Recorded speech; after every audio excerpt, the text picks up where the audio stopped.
Views and opinions expressed in this production are those of the individual and do not necessarily reflect the official policy or position of Shooters Nation or our sponsors. Information provided on this show is not a replacement for legal counsel or professional training. Listener and viewer discretion is advised. This is especially true on live shows.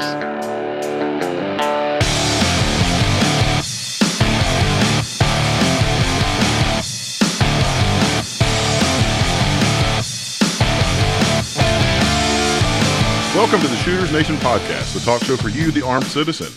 Join us as we discuss guns and gear, training, mindset and knowledge, industry news and buzz, and of course, the firearms culture. Be sure to join us after the show at shootersnation.com and become part of the Shooters Nation.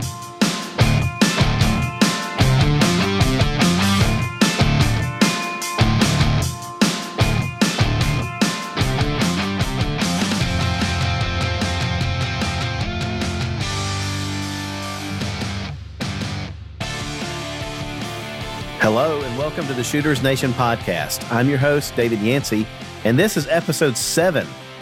This episode is part 2 of our ongoing discussion of America's modern musket, the AR15, and why, yes, you really do need one. Helping me with this conversation is my co-host, Mark Lancaster of Squared Away Customs, and our good friend, Mike Sisno. Mike is a 31-year veteran law enforcement officer and trainer of police, military, and civilians on proper and effective use of firearms for defensive purposes. With an honorable career spanning 3 decades and including duties of State Police Patrol, State Police Lead Firearms Instructor, a Presidential Security Detail, and SWAT and High Risk Entry Team Commander, Mike's knowledge as a subject matter expert is expansive. It was our pleasure to sit down and spend an evening with Mike sorting through this timely hot-button topic of the AR-15 and its practicality for the American citizen. In fact, the conversation that you're about to participate in started recording at approximately 9 p.m. and did not finish until after 1 o'clock the next morning.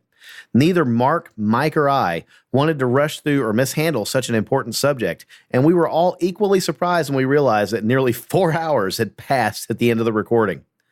We hope that you will find this discussion useful not only for your own understanding of the AR-15's role in the hands of law-abiding citizens, but that it also equips you for conversations with any of your friends who might be struggling to understand the issue and the tidal wave of bad press that the AR-15 receives in the media. As you rejoin us for this second part of the AR-15 conversation, we pick up where we left off by discussing the AR-15's unique advantages to the armed citizen as an addition to their home defense toolkit. With that, I hope that you'll enjoy the show. Tonight, co-hosting with me once again is the one and only Mark Lancaster, owner and proprietor of Squared Away Customs in New Hampshire. Mark, how are you, sir? I'm doing great. Fantastic. Happy to be on and chat with you guys again tonight. Absolutely. Glad you're here. Couldn't do it without you. And also tonight, we're joined still by Mr. Mike Sisno. And Mike, for our listeners, and to tell them briefly why they need to go back and listen to episode 1, I'm going to give them just a brief recap of who you are and why you are our subject matter expert on the matter of the AR-15 this evening. You're the boss. Only for the next few minutes, maybe. So once I read this about you, that all changes. You're the boss after this. Trust me. For our listeners, Mike is a 31-year veteran of law enforcement as a state policeman. He recently retired from that life, but while he was there, he had a laundry list of duties and responsibilities, including such things as patrol. He worked in the Bureau of Criminal Investigation. He was on the governor's security detail and on the SWAT team. And while he was there, he also served in the capacity of doing presidential safety detail, security detail, and also was the chief firearms instructor for his state's state police academy. Beyond that, Mike, golly, I mean, you've trained members of our military forces in foreign weapons platforms before they went overseas into combat to familiarize them with those weapon systems. You are an FBI certified rifle, handgun, and if I'm not mistaken, shotgun training instructor. And now in your retirement, you split your time between just leisure activities that you enjoy, but you're now also training civilians and law enforcement members in safe, effective, accurate manipulation of firearms for either duty or self-defense. Is that fairly accurate? Yes, that's correct. Okay. Well, believe it or not, I misplaced my notes, and so I pulled that all from memory. But it's because your career is just so daggum impressive. I think really what I want people to take away from all that is that you know a little something about firearms, and particularly the AR-15, and you've used that in a professional capacity. And you also know something about the civilian use of firearms for self-defense and the legalities that are involved in that. And part of what you teach people now is how to choose a weapons platform that meets the need and is effective for them and does it in the safest way possible. So, on our last episode, we covered a lot of the history of the AR-15, and we tried to clear away some of the myths and misconceptions and honestly just outright lies about the AR platform that the media is foisting off on everybody, for political agendas.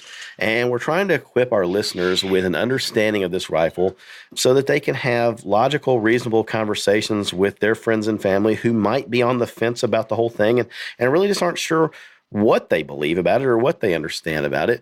And all they're getting is bad information from the media, or maybe just inaccurate information from well-meaning but uninformed individuals, right? So I guess, gentlemen, can we just kind of agree that's where we're at, and we can kind of pick back up on where we were with episode 6? Absolutely. Yeah, absolutely. All right. Fantastic. So, Mike, thanks again for joining us. Really appreciate you being willing to share your time and your experience and your knowledge as our subject matter expert this evening on various weapons platforms, including the AR-15. I just want to pick back up with where we were last week. We were talking about the AR-15 in civilian hands, and really I wanted to ask you, how practical is the AR-15 for, I'm going to say, home defense, but also just personal protection and personal defense? Well, the AR-15, the benefits to it is that it's easy to handle, a low recoil, which translates to better accuracy.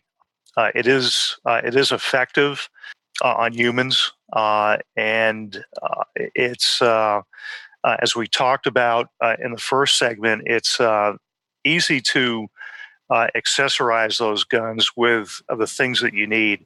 You can put a scope on them, a red dot optic, a light to illuminate. You can do a lot of things with them, and it just it makes them extremely user friendly, if you will. I agree, 100%. If I'm listening to the episode, particularly if I'm not very familiar with the AR-15, or maybe I'm just a skeptic, it maybe sounds like we're fanboys of the whole thing, and that we're just saying things that sound good, and we're trying to convince somebody that here's all the reasons that you want one. And in the last episode we talked about the fact that it's a bit like a Lego set. You can build that thing to whatever your specifications are and however you want it to look. And what would you say to a listener who says, "Hey, I hear what you're saying, but it sounds to me like you're putting lights and scopes and things on it because you want it to look cool"? How practical is all that stuff? So for a civilian that wants for a civilian that wants a home defense firearm, they never intend to carry a gun out in public. They're not going to get their concealed carry permit or anything like that. They just want something to defend their house. How important is a red dot sight, or how important is a weapon-mounted flashlight? I started to laugh because Mark knows me pretty well, and I believe in simple is good, and all my weapons, they really have the bare necessities. I don't put a lot on them. Mark will testify to that. We have some pretty funny discussions about other people's a desire to load their weapons up with every conceivable gizmo that's out there. To address the what to put on a weapon, a red dot is it's a good thing to have. I recommend them because it projects that red dot on the screen, not onto the target, but on the screen, and that is that's your method of aiming. It's one plane. It's the only thing that you have to look at. Whereas with iron sights, you've got a rear sight and a front sight, and you've got to align them. It can be done, and it has been done for many years. But the red dot are really advanced aiming capabilities, especially with people that have any issues with their eyes, eye problems. It's simplified that. And weapon light is just a good thing to have. It illuminates if you're in a dark environment. It helps you to see what exactly is there. So I'm a big fan of red dots and lights on ARs. Like I said at the start, I keep them simple. I like to keep them lightweight as well. So I don't hang a lot of stuff on them. I've had to hump guns over long distances, and lighter is better in Mike's book. Gotcha. Yeah. So when we're talking about red dots, again, I don't want to insult our educated listening audience that knows a lot about weapons, and if that's you, I want you to stick with us for a few minutes because we're hoping that you'll share this podcast with some of your friends and family that maybe are not as savvy to help you educate and inform. Red dot sights, the things that you see sitting on top of the rifle, and they're coming into vogue on handguns now. People might mistake them as being scopes, but unlike a scope that has magnification, the red dot sight generally doesn't. Some of them do, but generally it's a 1x magnification, which means you look through it, it's no bigger than it was if you didn't look through it, whatever you're looking at. And so on that piece of glass, it has a red dot projected on it with either an LED or a laser mechanism or something like that, so that you looking through that piece of glass can see that dot. And when it's properly sighted in, wherever you put that dot is where the bullet will impact when you pull the trigger. Now, on the other side of that gun, if you were looking at it from downrange back at the shooter, you don't see that thing. It's not like a laser dot like you see in all the the action movies, especially we talked about it last episode. The big action movies of the 80s. It seemed like everybody had a laser sight on their rifle, and you saw the red laser beam cutting through the fog and stuff as the SWAT team came into the building and what have you. But that's not what we're talking about here, right? We're talking about a red dot that the shooter, the person manipulating that gun, sees and no one else does, right? And so, and for your point about the weapon mounted light, we're talking about a white flashlight, really, and it generally it's somewhere towards the end of the front grip, or the barrel shroud, or whatever you want to call that on an AR-15, and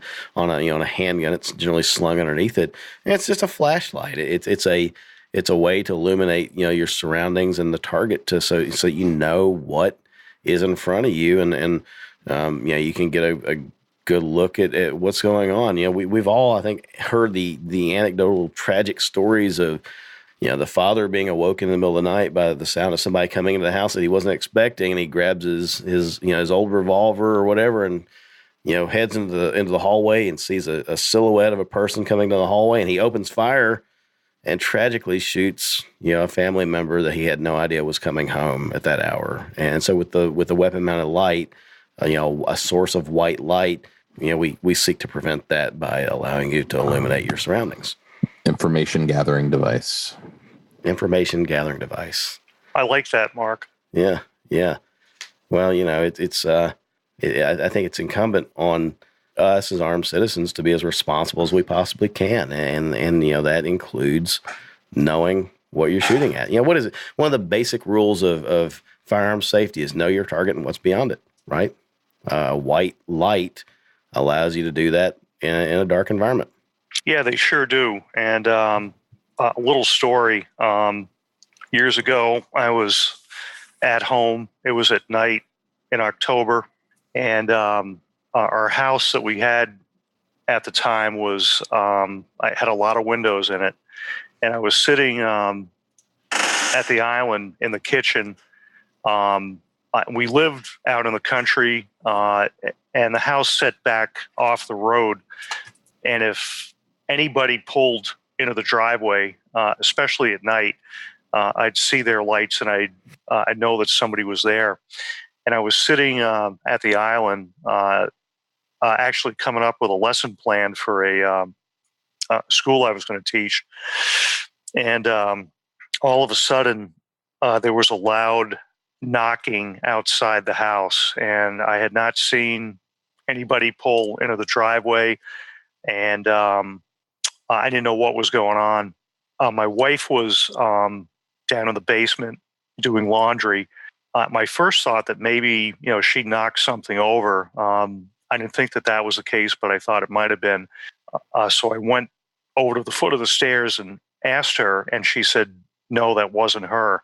I immediately I shut lights off in the house, and I went and I retrieved my AR15 that had a light on it, and I snuck out the back door, and I'm working my way around the perimeter of the house, and out by the road, I heard a noise, and I started to move very quickly in that direction, and all of a sudden, off to my right, I heard somebody let out a yell. When I did, I stopped and pivoted, and at the time, the light that I had on the M4 was a Insight Technologies M6X, I believe it was, which was a light and laser combination. And I pivoted right towards the sound, activated the light, and we know that the hands are what kill us. So you got to see what's in the hands. And as the weapon light came up, I could see a black object in this individual's hand. As I continued up with the light, I recognized the individual as a friend of mine that was playing a practical joke on me. His wife was the one out on the roadway that made a noise, and she thought I was going to kill her husband because she saw that light come on. If it hadn't have been for that light, I don't know how that would have played out. I don't know what else he would have done to cause me to shoot him. But if I had not had that light, it could have been a different outcome for him. Yeah, and so as a 31-year veteran of the law enforcement career, you obviously probably made some enemies along the way, right?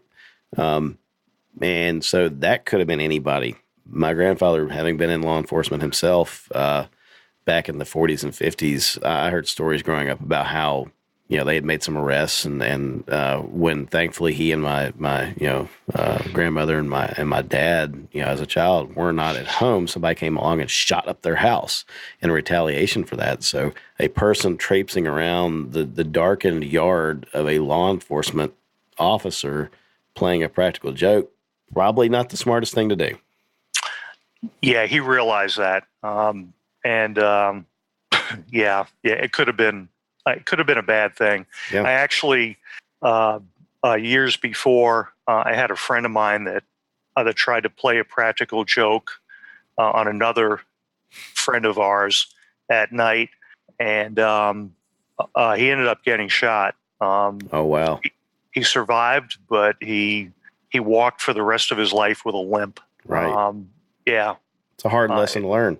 It sure was. It sure was. And it was just, it was a foolish thing for him to do, as was this incident that happened to me. But it turned out okay. Right. Well, so the difference for you and the reason why that played out well for the prankster was, thank God for that bright white light that you had that allowed you to watch his hands. That's such a great thing. You mentioned that, the hands are what can do you harm. You're looking to see what's in their hands. They have a weapon, they have a knife, they have a gun. What are they doing with their hands? Your white light. I'm going to be honest. The way I hear that is that was the determining factor between life or death for that individual who was just trying to play a prank. Yeah, and the object he had in his right hand was a black. Remember the military, right? Style, right? Flashlights that are the wide angle ones. Yeah. The right angle lights. That's what he had in his right hand. Yeah. Well, we've heard about even on the news. Tragic shootings where law enforcement officers didn't have that light, and they confront a person who turns around and has something in their hand, and they reach in their jacket and pull something in, and it has a phone or whatever. That law enforcement officer has to operate off of the data that he has in that moment, and you revert to training, and especially as a police officer, even an armed civilian.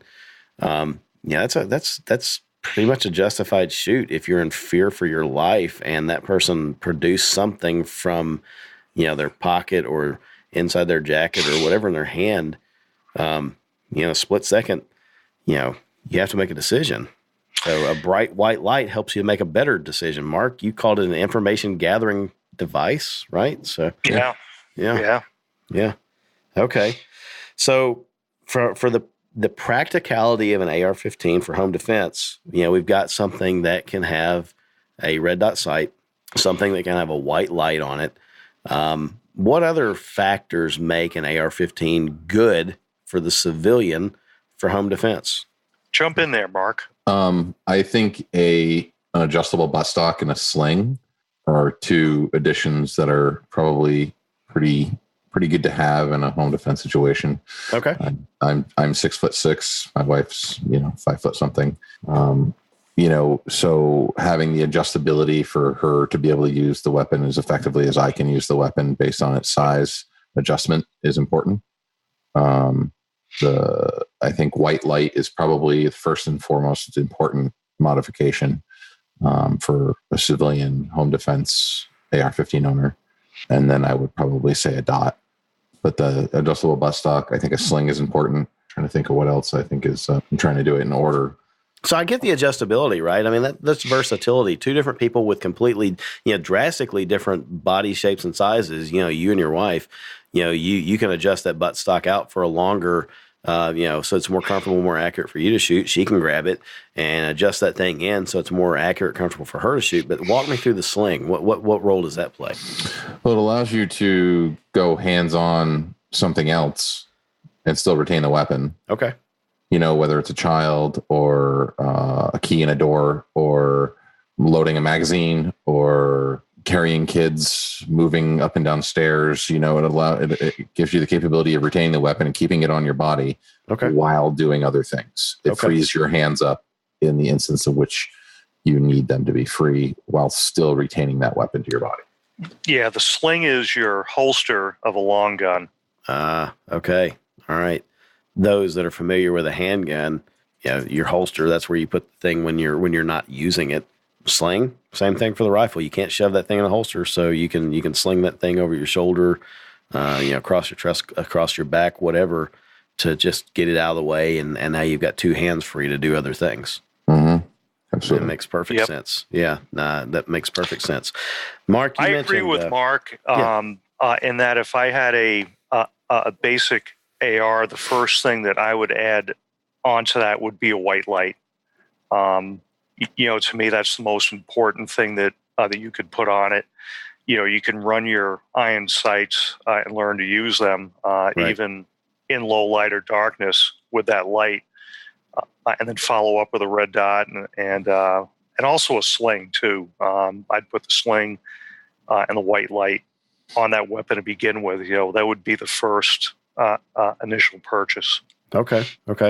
So I'm making a note because I want to come back to something else here in a minute, but Again, my role right now as the host, I guess, is to facilitate asking questions that I would envision somebody listening to this episode might be asking themselves.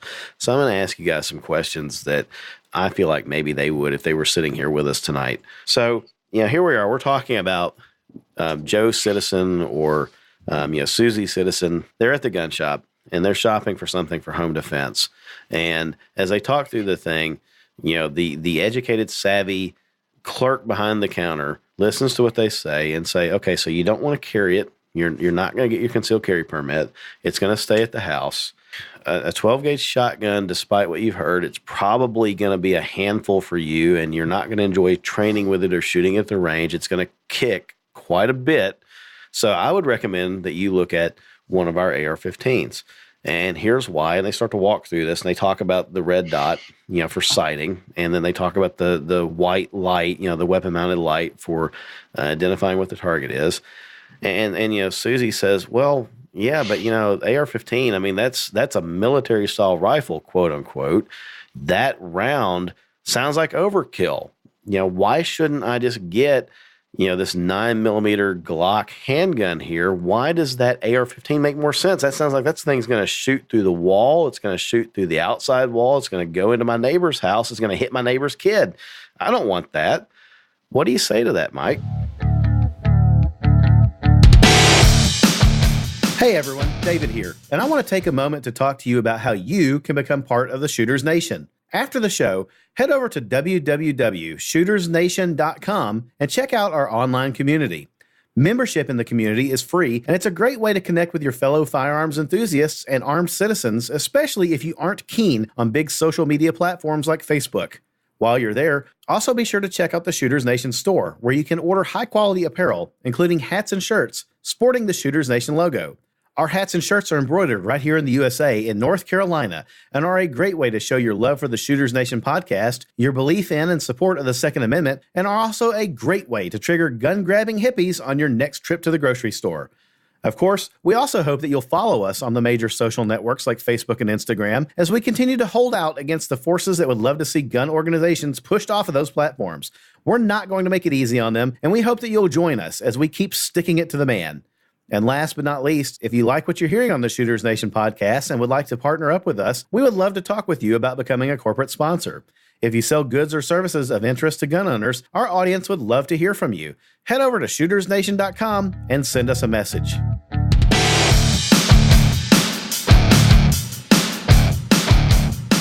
Why does that AR-15 make more sense? That sounds like that thing's going to shoot through the wall. It's going to shoot through the outside wall. It's going to go into my neighbor's house. It's going to hit my neighbor's kid. I don't want that. What do you say to that, Mike? I guess my response to that would be, and I've been asked that question numerous times, and it really comes down to what the individual is most comfortable with. A lot of people just want something small that they can put in their drawer next to the bedstand or up on a dresser, and they don't want to deal with a long gun. They just feel it's too cumbersome. And if somebody has that mindset, well, then they're going to go with a pistol. If they've got a open mind, open to suggestions, I'm going to talk about the pros and cons of all three of those weapons: a pistol, a shotgun, or a AR. And I'm going to talk about over penetration. I'm going to talk about recoil, accuracy, and the capability of those three platforms, and try to let them make a informed decision over what is the best for them. And some people just have their mindset that they want a pistol and that's it. And you're not going to change their mind. So, but, I'll talk about the pros and cons, the ease of shooting a AR, the lack of less over penetration through barriers, through walls. One of the reasons why on the tactical team later on in my career we had H&K MP5Ns subguns, as our entry guns, along with Benelli M1 tactical shotgun with a 14-inch barrel. Okay. One of the reasons why we went away from the H&Ks was over penetration. What was that H&K shooting? What caliber? 9mm. So same thing that a Glock handgun. A lot of common Glock handguns, 9mm, right? Yeah, that's correct. Okay. And we actually we converted to AR-15s, short-barreled rifles. That's what we converted to, because after testing and talking with FBI people and all the testing that they did, we found that the AR-15, that caliber, the 5.56, was less apt to overpenetrate, and it would fragment and break apart more readily than a handgun round, and certainly a lot more so than shotgun, slug, or buckshot. So a common thing that I've heard in talking to friends and others that are new gun owners, and they're wanting to buy that gun for home defense, is they're worried about buying a gun that when they shoot it, it's going to go through a wall and hit somebody on the other side of that wall that they don't mean to. And in particular, they're talking about, in a long hallway in their house, the entry door is at one end and there might be bedrooms and things off to the other sides. Their kids might be in one of those bedrooms, and they're worried that they don't want a gun that when they shoot, they're being realistic. They're saying, okay, I might not hit that home invader with every shot that I take. I want to maximize the chances that anything that doesn't hit the home invader isn't going to go through a wall and kill my family members. You're saying that the 9mm is more likely to do that than an AR-15's 5.56 or 223 round. It sounds like that's what you're saying. Yes. Okay. Yeah, that's exactly right. Exactly right. And I suspect that's going to be very surprising to people that are listening to this that have not had experience with that. Not to mention everybody not everybody, but the majority of people are going to shoot a rifle more accurately. So there's less chances of missing and causing that collateral damage. Oh, that's a very good point. Right. Yes. Excellent point. It's a very good point. Yeah, especially in a stressful situation where, I've seen it, and I'm sure you have, Mike, and in the classes that you've taught, when you start to ramp up the stress and you're trying to get the student to move a little bit more quickly and shoot on the move and things like that with a handgun. If I'm standing there at the range and I'm taking my time and I'm just kind of plinking and I'm shooting, man, I can get some really tight little groups out of that, and I feel pretty good about myself, right? But if I've got a guy like you who's saying, okay, I'm going to yell at you, I'm going to cause some stress, I'm going to induce stress into this and make it difficult. And I also want you to move while you're shooting, and I want you to keep those rounds on that target. Suddenly, my shot placement looks like, somebody threw a box of marbles at that target. I mean, it widens out like, a foot or so in diameter, and suddenly Mr. Accurate guy is terrible, right? With a handgun. So easier with a rifle? Absolutely. No question about it. Right. And it goes back to that 4 points of contact. It's just more stable. I guess you could demonstrate that if you just took a yardstick and you put that yardstick up against your cheek and your shoulder like you would, if you're going to shoot a rifle, and had somebody grab the end of that thing and twist it around while you're holding it, you've got more control over that. Sure you do. If you take your cell phone, you put it in your hand, you hold that out, and you tell somebody to grab hold of your cell phone and wiggle it around, they're going to drag you around like the thing's a leash. Yep. Huh. Yeah, they sure will. Yeah. It's definitely, the accuracy is a huge benefit to a long gun as opposed to a handgun. Yeah. Especially under stress. So, I did a little bit of searching. Here's what the FBI has to say about this, right?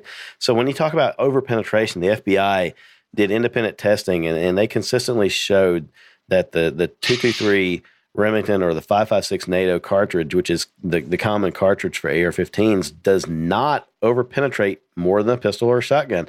One author, a gentleman by the name of R.K. Taubert, quoted, he said, as a result of renewed law enforcement interest in the 223 round and in the newer weapon systems developed around it, the FBI recently subjected several various 223 caliber projectiles to 13 different ballistic tests and compared their performance to that of submachine gun fired hollow point pistol bullets in 9mm, 10mm, and 40 caliber Smith & Wesson. So submachine guns being kind of like the H&K MP5s that you were talking about.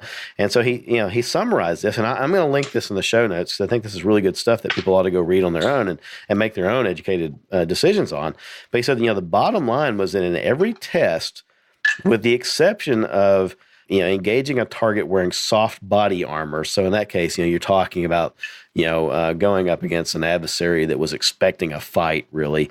In every case, with the exception of soft body armor, none of the SMG fired rounds defeated the body armor, but the 223 penetrated less on average than any of the pistol bullets, in those intermediate barriers like drywall and wood and things like that. So, he is basically saying, look, if overpenetration is something that you're worried about, the 223 and the 5.56 that comes out, that's fired out of the AR-15 platform is far less likely to do that than the common 9mm, 10mm or 40 caliber cartridges out of a handgun or a short barreled submachine gun type weapon.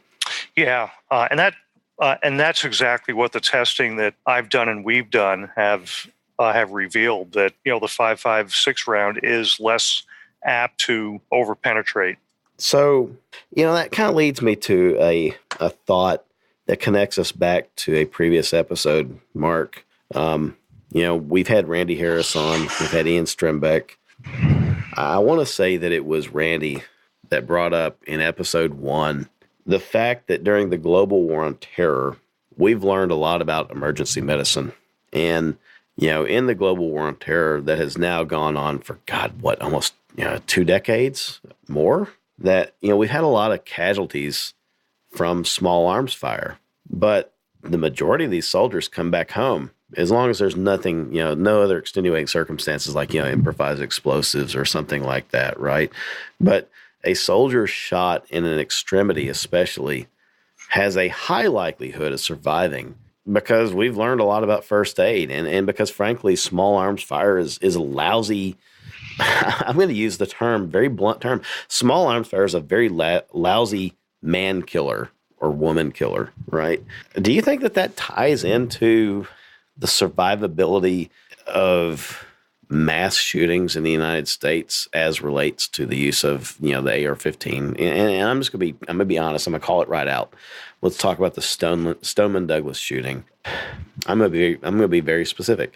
That deputy chose not to go into the school for 15, 20, 30 minutes. Mark, how likely is it that somebody shot with the AR-15 that the shooter used didn't receive what would be considered an immediately fatal injury, and they died simply because they didn't get the emergency medical treatment or assistance that they needed on the spot to survive, in comparison to soldiers that are shot with those rounds and bigger rounds day in and day out in theaters of combat?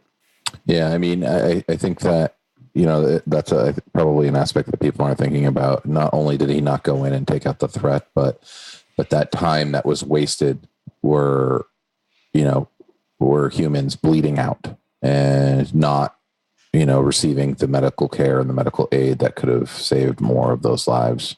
So it's not just a matter of taking out the threat and stopping it, but it's a matter of that time that was wasted. And that's a very valid point that I think that a lot of people probably overlook. So just rethinking about the situation yet again is so frustrating for me because, I have a 10-year-old daughter, and, to think about waiting outside and hearing the gunfire inside of the school with children just blows my mind. Like I couldn't, it's really hard to fathom for me. And it's even more salt in the wound, so to say, to think that not only could he have stopped them, but he could have helped get aid and more people could have survived. Well, yeah, I mean, so we're sitting here talking about the practicality of the AR-15 for the armed citizen, and it's good for home defense for a lot of reasons, and we've outlined them. And now we're contrasting it with why the AR-15 was so efficient, if you will, in this particular mass homicide, and comparing that in addition to the wounds sustained by our brave men and women in the military, that they're in harm's way in combat, that are surviving wounds from these things. The differences being, in my mind, medical aid, and we'll say body armor, right? But still medical aid. Mike, as you were talking about it earlier, the response protocol since Columbine is that anytime that there's a mass shooting like this, whether there's one police officer or 12 on the scene, you go in. If there's 12, congratulations, you probably have odds in your favor of an overwhelming force. If it's just one of you, today sucks to be a cop. You're still going in, and you're going in now because, immediate aggressive reaction is the key to saving lives. The big difference, I think, is that medical first responders, EMTs, generally don't go in until the scene is secured. Am I wrong? No, that's absolutely correct. And up to Columbine, the protocol with any situation like that was for, the uniform officers to form a perimeter, hold it, and wait for SWAT to arrive. In Columbine, it was very clear that they formed that perimeter, and people were dying who could have been saved because of the length of time that went on. And I told you guys on break earlier that when that happened, I was actually at a tactical school, and we watched it. We were on a break, and they had a big screen, and we watched it, and we saw the news footage, and we realized then that you can't wait for SWAT to come in. You have to respond. You got to get in there, and the sooner you get in there and engage the shooter, the more lives you're going to save.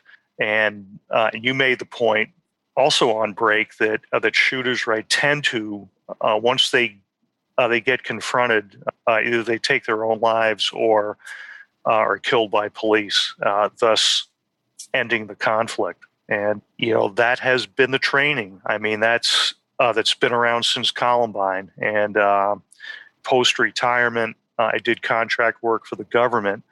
And one of the things that I did was I traveled around the country to all across the country and trained regular patrol officers on active shooter response and how to do it. And the mindset was, if it's just you, it sucks to be you that particular day, but you go in.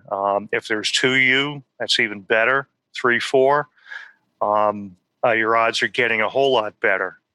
Recapping, I feel like we've done a pretty good job of talking about why the AR-15 is relevant for the average law-abiding citizen that wants a firearm that's versatile, that is affordable to shoot, that is infinitely customizable to meet the owner's personal tastes and preferences, and any particular requirements that they have to adapt to their physiology or whatever. It's not this super high powered thing that just, you shoot somebody and it tears through, bone and organs and causes this massive shock wave and shatters their skeletal system. And I jokingly said it opens a black hole and sucks them into it, or whatever else Feinstein comes up with to sensationalize this thing. It actually had a slightly, not intangible, but a secondary benefit, according to the military, when they looked at it. It's not that as effective as the 30 caliber rounds, but kind of that's a benefit because it wounds in a lot of cases instead of killing. And now you've got soldiers taken out of the fight to care for a wounded comrade. So it's not this super efficient, high-powered killing machine that the media wants to spin it as, but it's still pretty darn practical for home defense for, kind of the same reasons. It's not blowing through walls, and it's not exiting your house and blowing up a car out on the street and all that nonsense, right? But I just kind of want to shift gears, and I want to go head on with some of the I'm just going to call it BS that the media and politicians are spinning, and why some of the points that we've just made are not as sexy and don't sell to the media and cater to emotion that the way that other points do. And, are you guys comfortable with that? Probably be our first foray really into getting into some of the, what I would call Second Amendment politics of the situation. For sure. Yeah. Okay.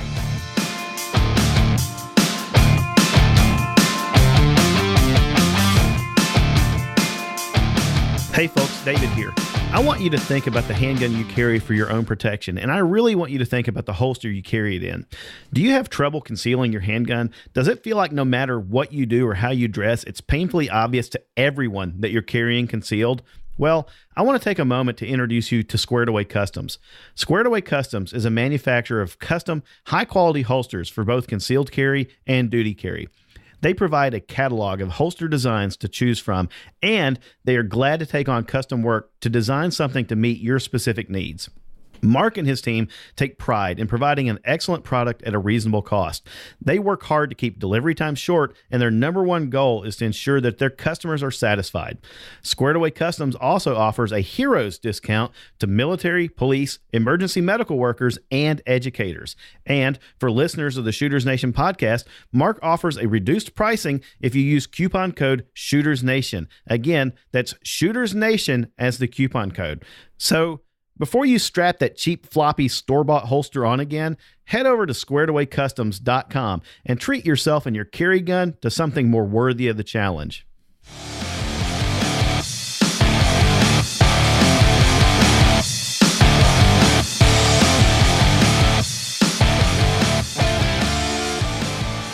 Okay, guys. So welcome back to the Shooters Nation podcast. This is part two of part two. Our continuing series on the AR-15 and why you as a civilian, yes, you do need one, and why it's practical for you.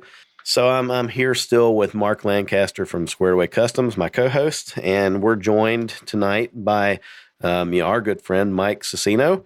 Gentlemen, we've kicked this subject up and down the street. I feel like we've talked about some of the misconceptions of the AR platform.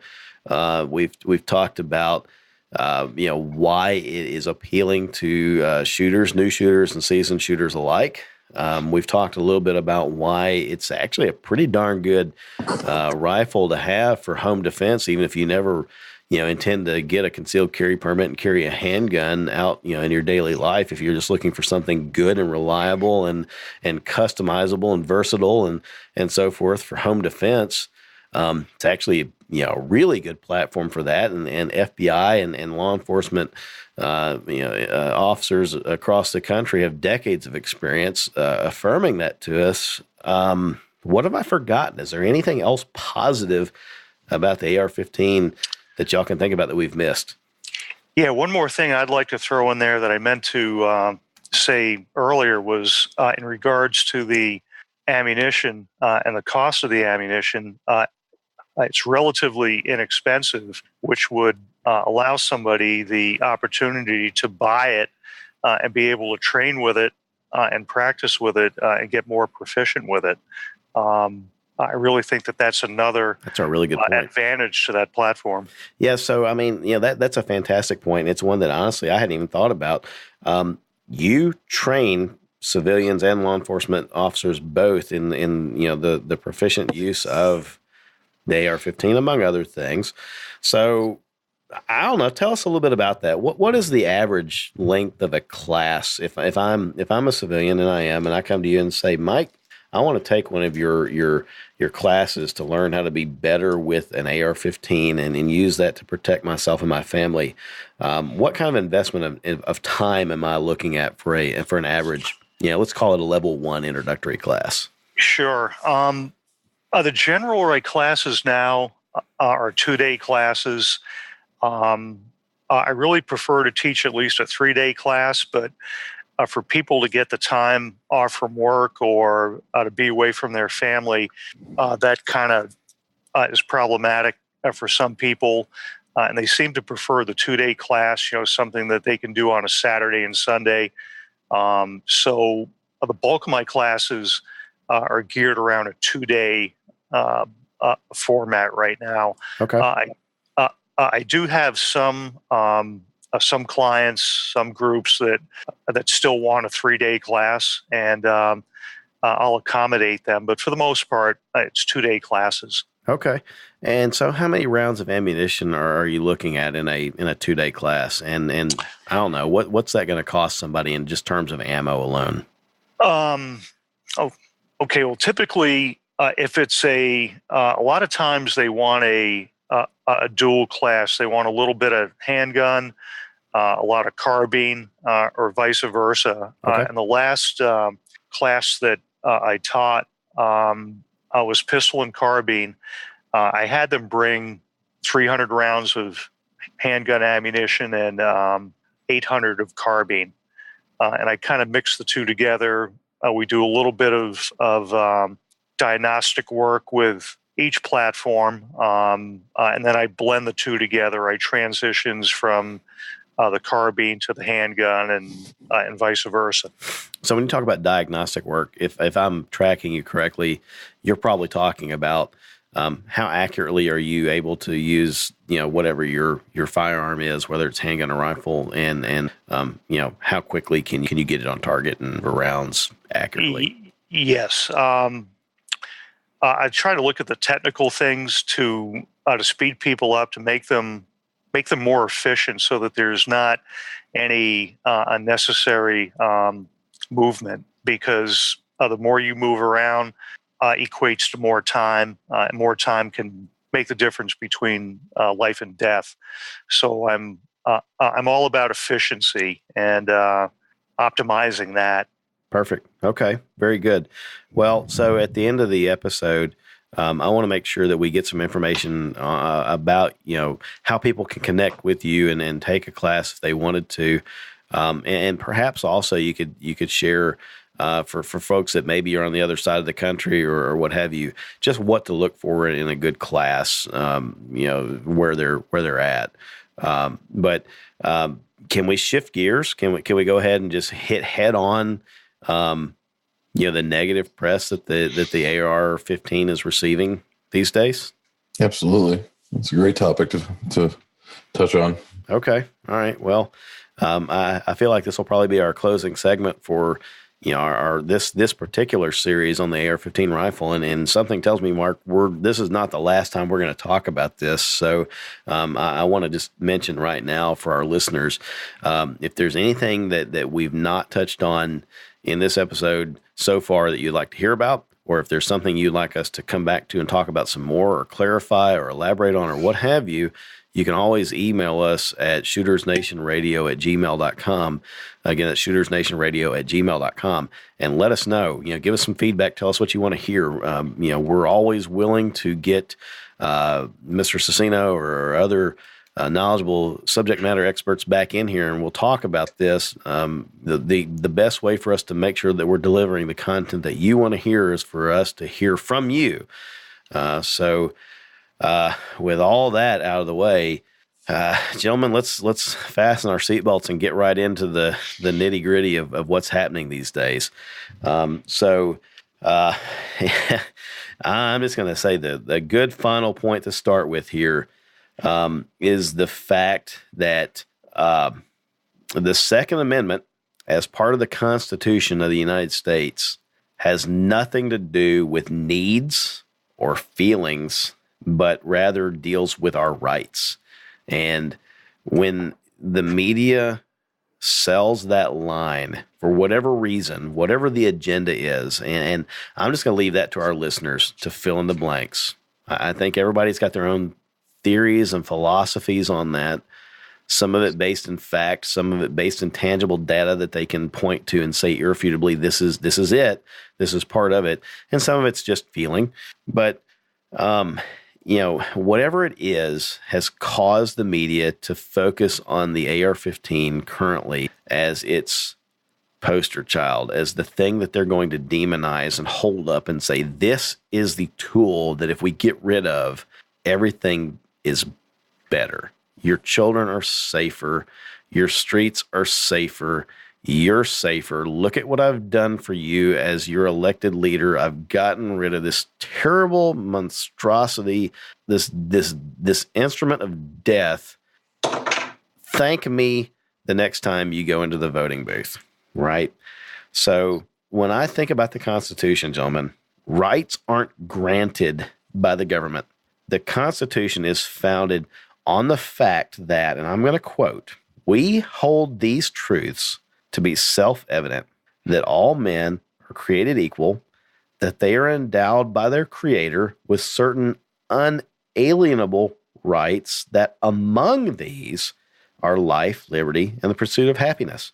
We've all heard that, hopefully, in school, or at least in common discussions in society. We've heard that's the preamble of our Constitution, the founding document of our country's government system, where very intelligent men, our founding fathers, said, hey, look, what we're going to codify here and write down to establish the cornerstone of our country, we're not granting you these things. We're telling you that you had these before we ever put pen to paper, before we ever put quill to ink.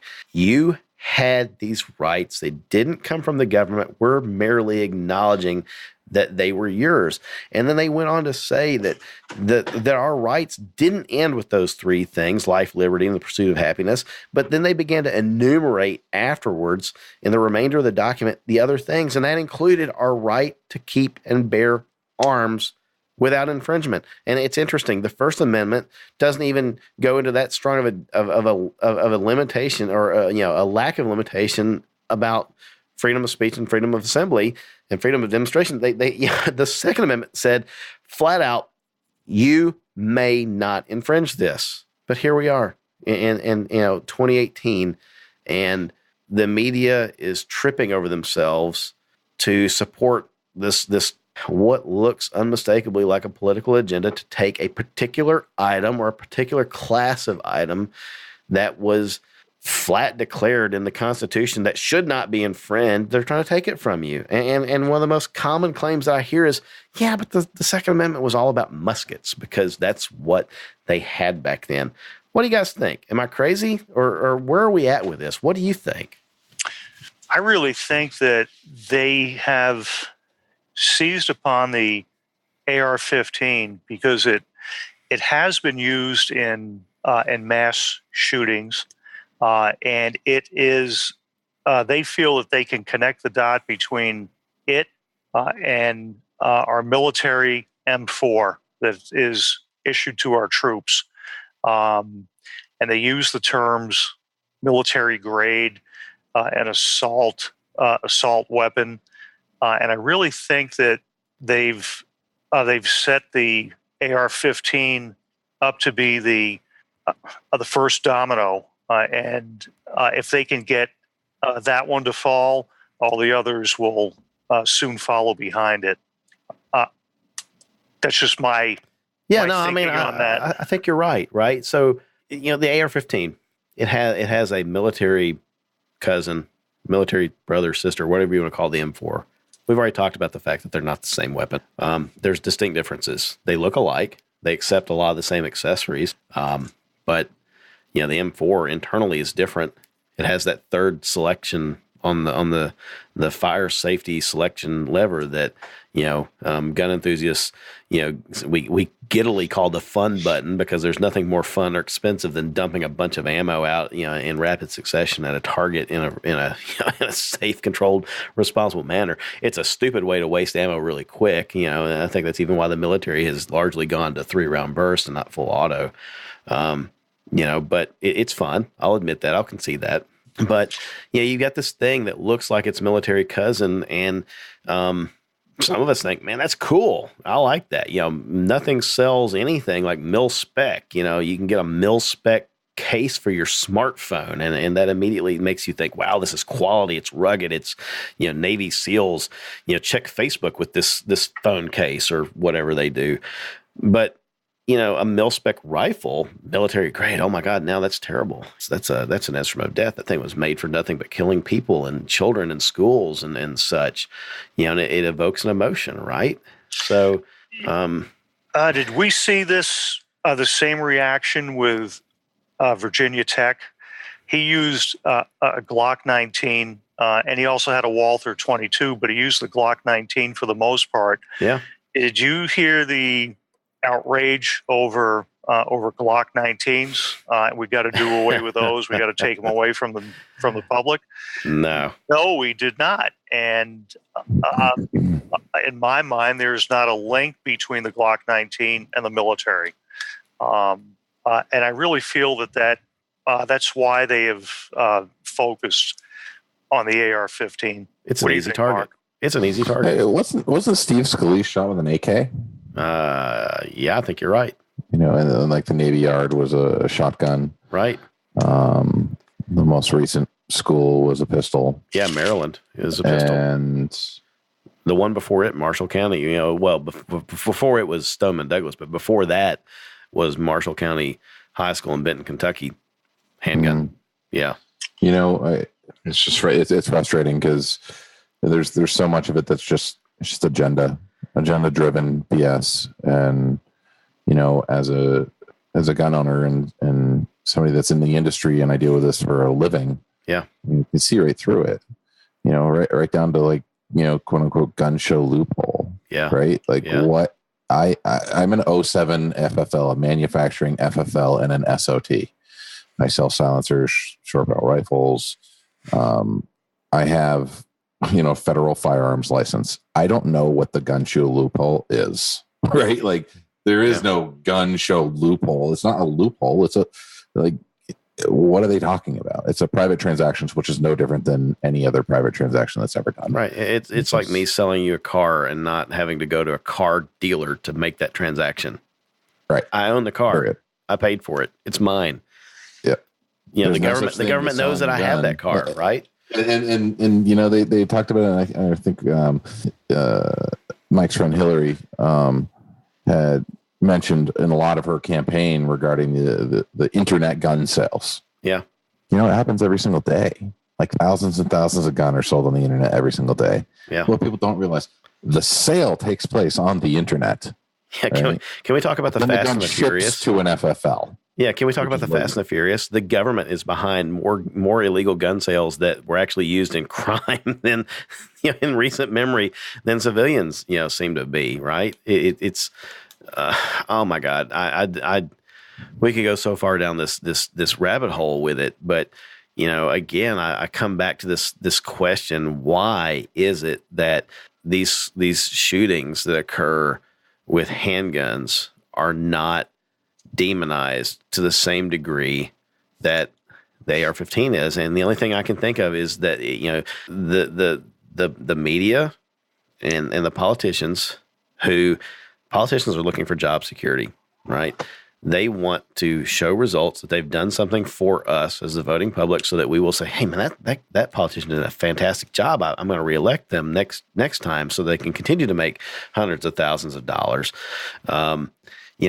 They have tied our emotions and our sincere, and I'm going to say our pure desire to see less fatalities, even in schools, to this thing, because it's an easy thing. It's a visual object that they can hold up that to some people looks scary because they've been told this should look scary to you because it has a magazine that attaches, and because it has a bayonet lug, and because there's a barrel shroud or whatever. Hell, they tack these terms on that are just stupid, and it has a collapsible stock. Oh my God, that makes it far more lethal than a rifle that doesn't have a collapsible stock. And we've all been told to say, yeah, that thing's scary. I don't want that. Nobody needs that. And yet we've spent an episode and a half now talking about how that quote unquote scary, quote unquote assault rifle, which is another BS term, actually has legitimate practical use and is far superior for self-defense for the law-abiding citizen in certain cases than a handgun is. And here we are with handguns that have been used in mass shootings. And, 2-3 weeks after the event, nobody cares. Nope. And guess what? You can get 30-round magazines for them as well. Absolutely, you do. I've seen, among the more ridiculous things that I've seen, I've seen, what is it, a 60-round drum mag or a 100-round drum mag for the Glock handgun. For the Glock, yeah. Yeah. And you're like, yeah, that's stupid.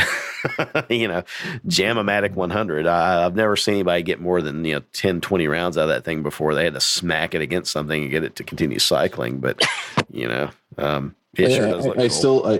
It's so frustrating to me because, it seems to be like it's obvious agenda driven because they are working so hard for legislation when it comes to firearms. Yeah. It's like, why couldn't this time and this energy be invested in the heroin epidemic that's plaguing our country and our children? Yeah. Or making the schools more safe rather than some weak attempt to ban high capacity magazines. To your point, you've got a lot of veterans out there. They're looking for a job and they want so desperately to contribute something back to society. The government has spent countless dollars spending these veterans, our brave soldiers, how to not only defend but also how to save. These folks have had medical training.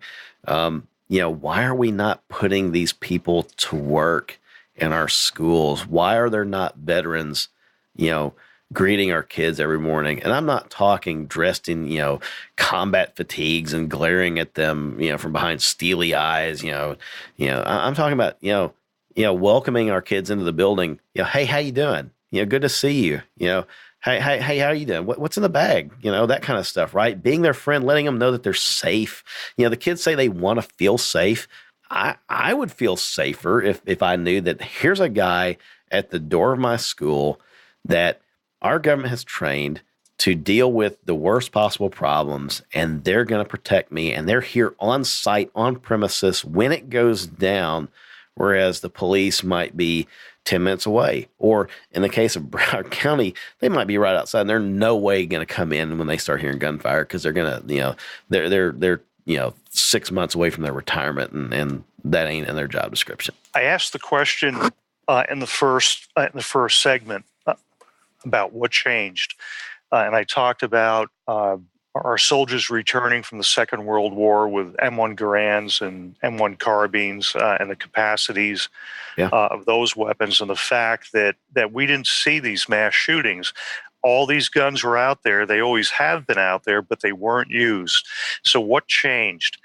And I really feel that what they're not talking about is is big pharma and all of the drugs that they created for conditions that they invented terms for, ADD, ADHD. Right. I have no doubt that there are people that need those drugs, that benefit from them. But I read a study by a Harvard psychiatrist who absolutely said that these drugs are being overprescribed by children, right, to children by doctors that are just handing these things out like pills. Right. Another thing that we're not acknowledging that has changed, kids that grew up in the 50s and the 60s and the 70s, when they watched a war movie, Cowboys and Indians, or a cop film, if somebody got shot, they clutched their chest and they fell to the ground. Right? And that was right. it. And look at the movies now that they're seeing. Look at the video games that they're seeing now, and the exposure to extreme violence. They are desensitized to violence. They have no value to human life. Right. Nobody's talking about those things, but that is what has changed from the 50s, 60s, and 70s to now. It's not the weapons. It's not the availabilities of guns. It's society. It's a lack of parenting skills, right? And parents, right, doing their job and procreating and having kids is not their job, right? It's to raise those children with values, and that's not being done. You know, Mike, I don't know. I may have already said it on this episode, but yeah, I'm 45 years old, right? So I was born in 1972.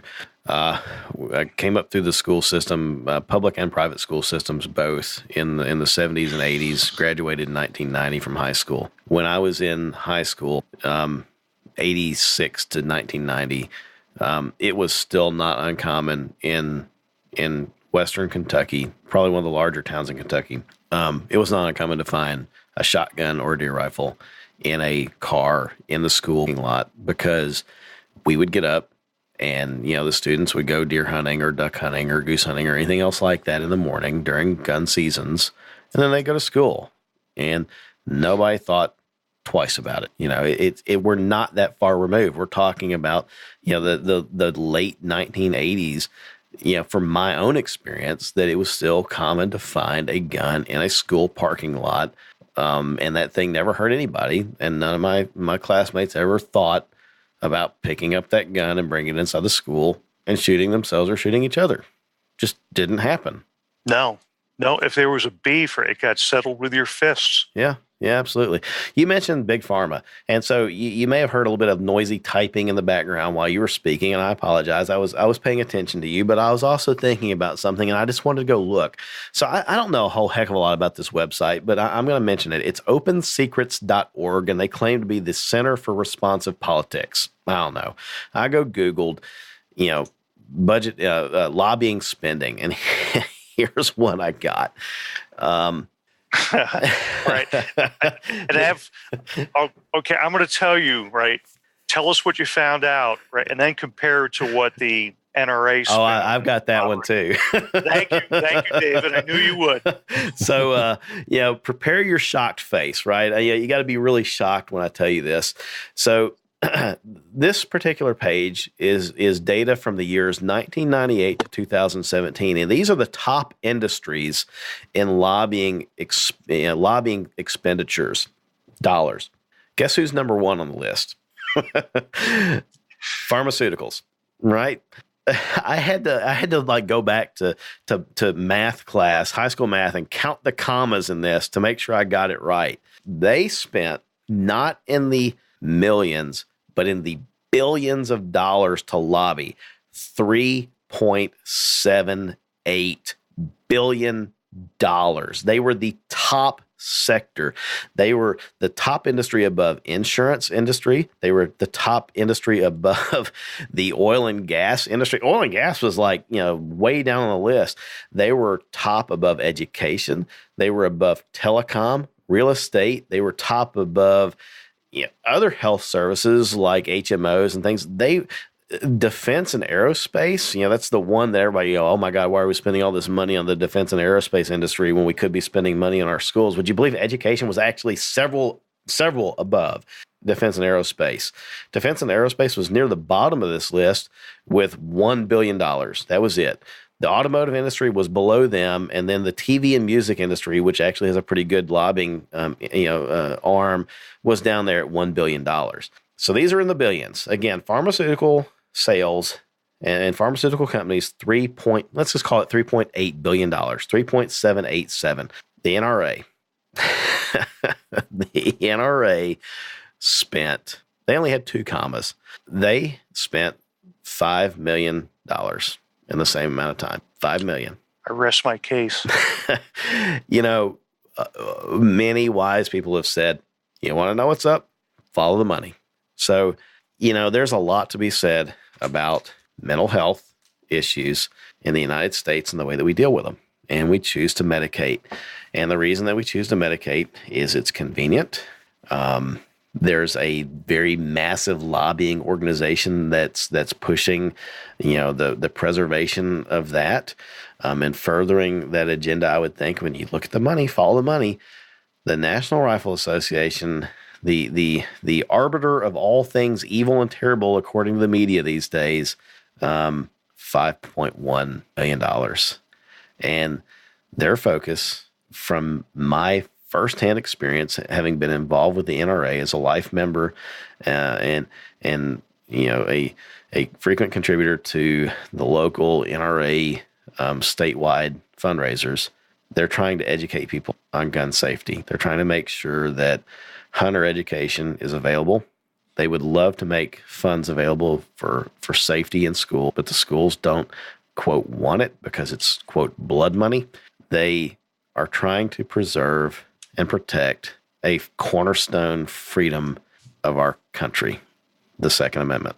And their dollar spending has a mere 2 commas in it compared to the 3 commas when we're talking about the billions of dollars that are in pharmaceuticals, lobbying, countless others ahead. So, follow the money.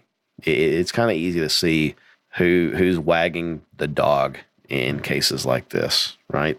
I'm going to say this. It doesn't make good press to talk about the lack of immediate medical attention that may have been able to save students' lives. I haven't seen any reports yet that talk about the Stoneman Douglas shooting and what the wounds were and things. That's going to be a hard pill to swallow. I'll admit. That's going to be a hard report to read and digest. As the father of 4 kids, I'm not going to easily be able to read a report like that and not see my own kids' names and see their own faces and think, thank God it wasn't one of them.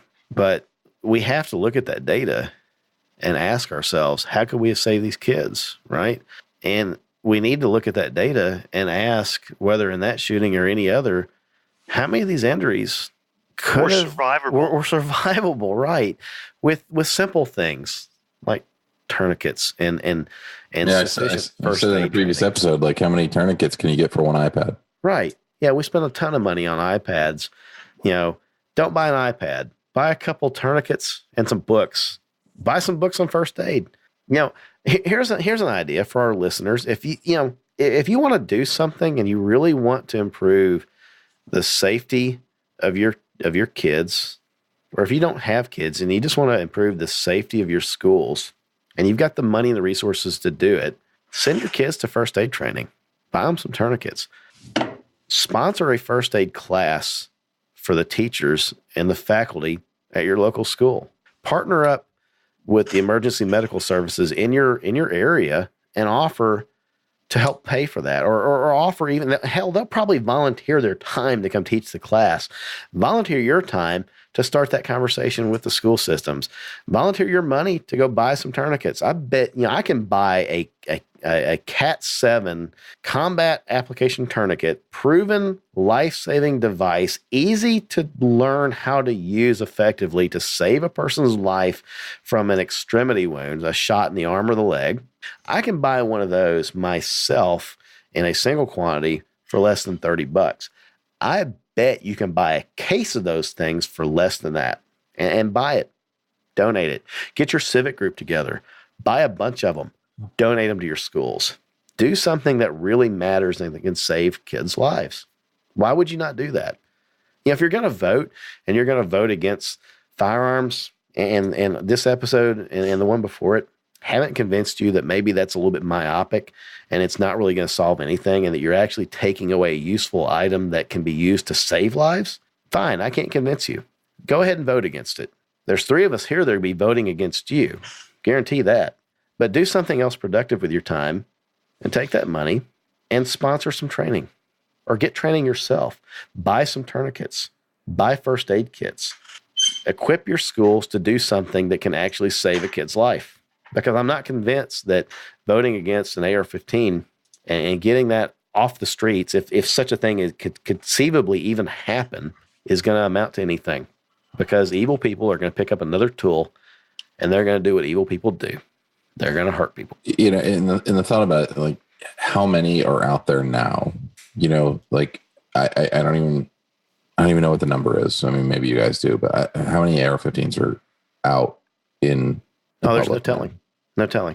And like, you're not going to go take them, right? They're never going to confiscate them.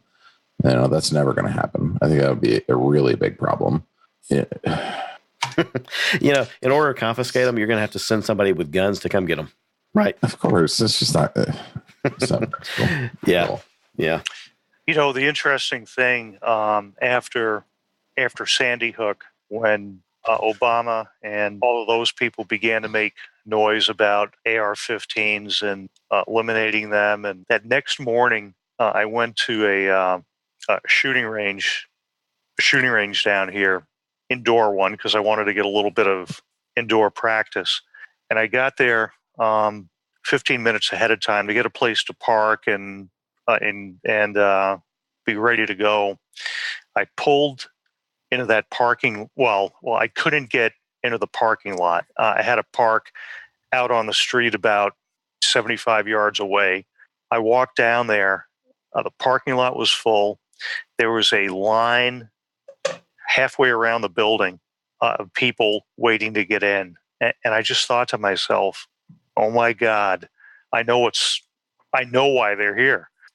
And there was people there that had never owned a gun in their life, had never shot a gun in their life. Old people, old retirees that were there to buy a gun because they were afraid that the government was going to ban the sale of them. Right. And they wanted to have one when society fell apart. I had a elderly gentleman tell me this, because I asked him, I said, why do you want this gun?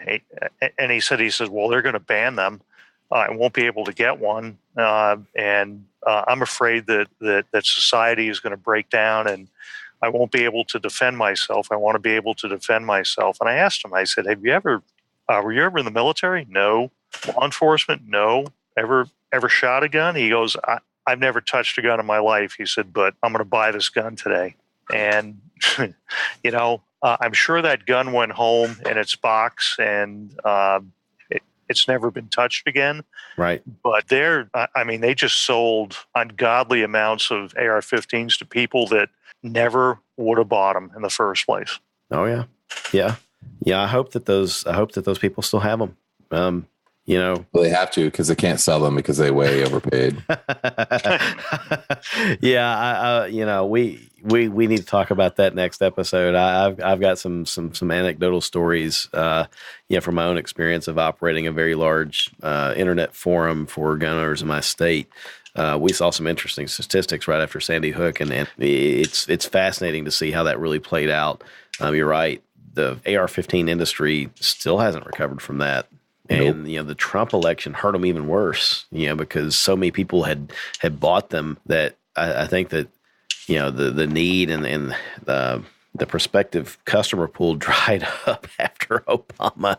And, with Trump's election, everybody breathed a big sigh of relief and said, okay, well, we're good for a while. But here we are once again, and we're thinking about it. And I bet, these things are selling again at a pretty good clip, a pretty good rate compared to what they have over the past 2 years. So I say to that, good.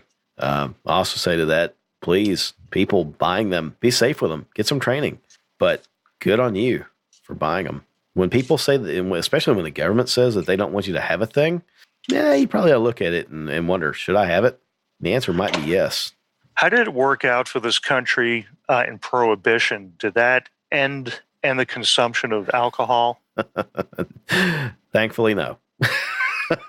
How is the war on drugs worked out? They're all illegal. How is that worked out? Yeah. There's nobody dying from overdoses of drugs or anything like that these days, Mike. Nope, not at solved all. It. Yeah, the absurdity of this is just glaringly obvious if you want to see it. And I hope that's what people this episode will do for people, is make them stop and question it and just, it's the childhood fable of the emperor's new clothes. I don't know if you're familiar with it, but the emperor was taken to the cleaners, so to speak, by the shysters that came in and convinced him that they were weaving him these garments that were rich and beautiful and amazing. And only smart people could see these. Only the educated and enlightened, the top people could see these clothes. And in reality, the guy's walking around butt naked. And it took a child to point out, he's not wearing any clothes. Everybody else was pandering and kissing the royal hind end and saying, yes, your clothes that I can't actually see are fantastic. And I feel like that's what we're doing right now as a society, is we're all listening to what the media and the politicians are telling us. And we're saying, yeah, that makes perfect sense. Whereas if you just took a moment to step back and look at it simplistically like a child would and say, none of this makes sense, nothing that you're doing is effective at all, and you're not addressing the real problem, we might see things a little bit differently. So I don't know. Guys, we're sadly up against the end of the episode, and I can't believe it. We've spent 2 episodes talking about the AR-15 and why you actually do need one as a civilian, or at least why we think that you should look into getting one, and why it does make sense from a practical perspective. And we spent a little bit of time trying to just get right in there and roll up our sleeves and talk about the dirty part of it, the political climate and the media climate. We haven't even really talked about the fact that, the other absurd claim is, the Second Amendment was all about muskets. And to that, I'm going to have to censor myself. And so I'm going to just mark this right now, timestamp. The Second Amendment was written for muskets. And I say to that, no, because the musket was a military weapon of the day. The AR-15 is the modern musket. The idea was that the people should have had the same weapons as the military because the people had just come out from under the rule of a non-representative tyrannical government and didn't want to ever go back through that again. And what was it that freed them? It was guns. It was the same guns that the military had that allowed a small group of people to start this country. And here we are once again contemplating whether or not we should give up the one thing, in my opinion, that separates free citizens from subjects, because it's emotional. And if we listen to the media, it's scary, and we would all be safer without them. And I ask you philosophically, listener, who's actually safer without these things in civilian hands? Is it us, or is it a government that would like to do anything they wanted to? And if that sounds crazy, look at history. You can learn a lot if we just open the history books and look at what happened to other societies and other countries after the citizens were disarmed. So with that, gentlemen, I want to thank you for your time. Absolutely. Mike, your expertise tonight and in last week's episode, greatly appreciated. I hope we can have you on here again. Thank you very much for the invite, and I'll be more than glad to come back again in the future. We would welcome that in a heartbeat. This is the part of the show where we ask folks how they can connect with you afterwards if they would like to. So, Mike, tell us a little bit about how folks could reach out to you to obtain training, or if they can't get with you, maybe what should they look for in a good trainer nearby them, especially if they want to learn more about the AR-15 and how to use it effectively and responsibly. Yeah, the best way to get a hold of me is through email, and that's pointman612 at gmail.com. Pointman612 We will be sure to put that in the show notes to make it easy for folks. Sure. And, to get training, there's a lot of people out there. Try to vet them out a little bit to see what training they have actually received, who it's been through, and what their experiences are. There's a lot of good trainers out there that you've never heard about, and there's a lot of big names out there as well. And it's interesting. I've heard comments from students that have been to some of the big shooting schools and or have trained with some of the big names. And they've commented that the best training that they've ever gotten have been from people that they never heard of before. You don't have to have a big name to get good training, but try to vet them out a little bit, and feel them out. Find out what their experience is and what they've had for training and how long that they've been doing it. Our desire is that you get good training from good people and good information. The same reason that we're doing this podcast is to get good information in your hands so that you can make educated decisions. So, Mike, thanks again. Absolutely. It's been an absolute pleasure. We've wanted to do this for a while, and I'm so glad that we finally got you in here with us. Yeah, go ahead. And we'll do it again. Good. I'm going to hold you to that. I'm looking forward to it already. Mark, Thank you again, man, for co-hosting with me. Anytime. Happy to. Where can folks contact you and connect with you after the show?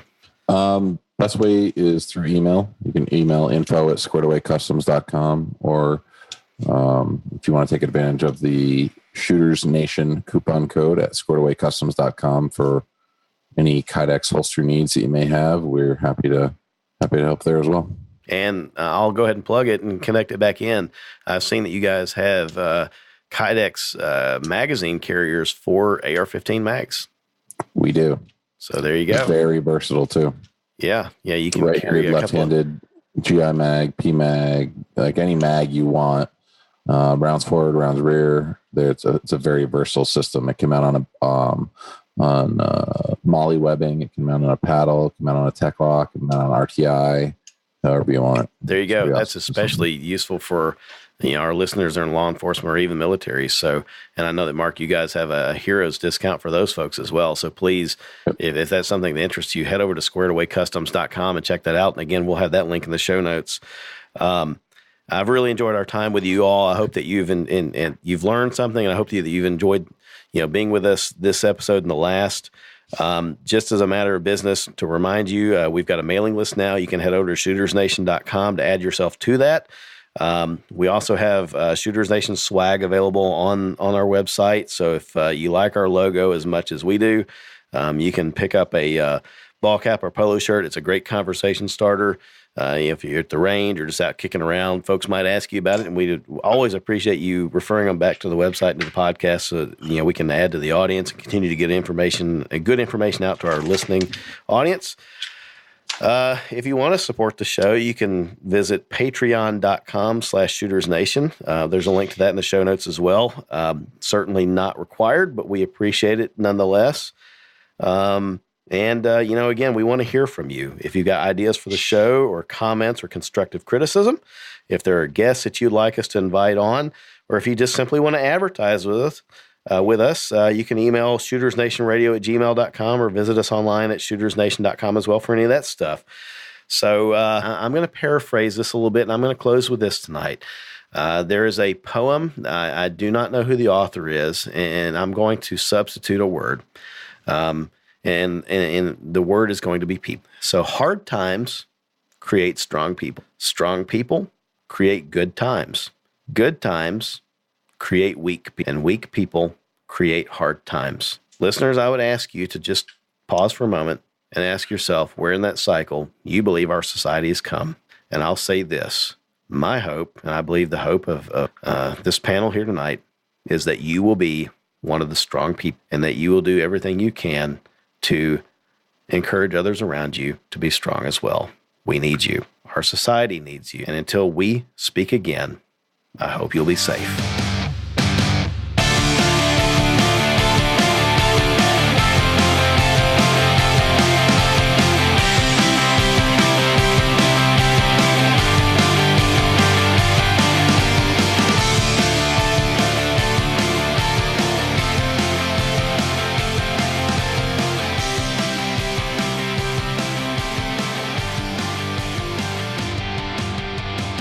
The preceding segment was a production of the Shooters Nation podcast.